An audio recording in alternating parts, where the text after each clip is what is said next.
са участвали. Обаче това на никой не мога да го кажа и не мога да го докажа. Всички обвиняват сина ми, че закарал хората в болницата с колата. За това е обвинен сина ми. Иначе... Знаете ли тези хора, познавате ли тези хора, които са нападнали децата, после до болницата, където има происшествие? Да, познаваме. Те са комши, нашите комши. И те не са лоши хора. И те не са лоши хора. Обаче оттам, първо, което разбрах, не съм видяла, аз като за окото, като не говорят точно, казаха, че първо гребаря е починал боя. Обаче това не знам как се е случило, но вкъщи, като почна развикането и цялата махала тръгнаха към болницата. И две коли се сблъскат и сина ми е в техен кюп.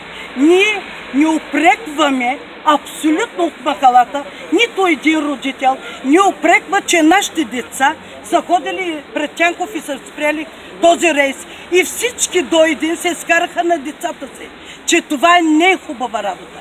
Ние не ги упрекваме, че са направили на това. Няма много деца тук, по-големи са. Да, и по-големи. Никой не ги упрекваме. На всичките сме се скарали. 30 души го нападаха пред болницата. Тая война оттам тръгна да се бият.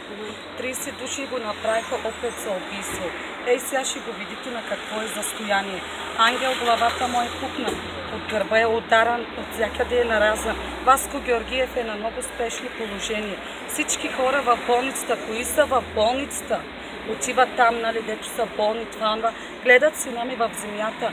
30 души го настъпаха, опет за убийство направиха. Оттам всички тръгнаха да го спасат. Тогава махалата обаче няма смисъл медията така да разчуи, че един друг става да се бият. Ние не искаме да се бием. Ние искаме всички да се Ние не искаме конфликти. Искаме децата да се виждаме.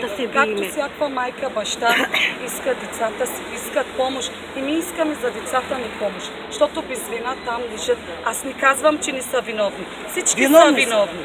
Не само нашите, обаче и другата страна много са виновни. Защото оттам има 2 души, 3 души наранени, обаче тук 9 души са наранени. За какво? Само едно дете да го спасат, защото опит за убийство направиха на Васко Георгиев. Това всички го знаят.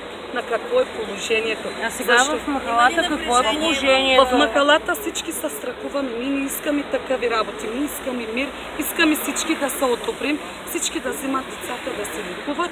И какво беше до там да беше. Както тук се разбирахме, защото всички сме българи. Страхуваме, защото всички стават да ни нападат. За какво? Никой не е умрял. Никой не са заколили. Няма такъв спешни, няма изнасилва. Ми искаме, както си живеехме на мир, пак така българи, турци, роми, цигани, пак така да се виждаме, да се уважаваме. Няма смисъл на тези работи. Това много уважавам българи. Защото много приятели имаме, сядаме, уважаваме се, че се виждаме. И няма смисъл такива работи. Поне да гледаме накриво. Да позволят и ми децата да се взимаме, и нашите деца да се лекуват. И това вече нещо да се одобри. Внуците ни много са оплашени. Внуците ни са много оплашени и децата страхова невроза могат да получат. Като казват, тръгвайте, че тръгват. Защото по новините го гледаме, с нощи са стигнали до махалата в една тъмна уличка, защото репортерката го показа. Това е нещо невъзможно. Какво е станало чак толкова?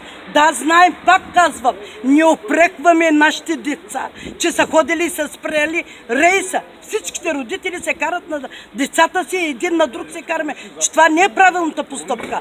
Но и не е постъпката, която сега на нас го правят. Всяка вечер. Какво е толкова станало? Те надминаха и махалата. Махалата остана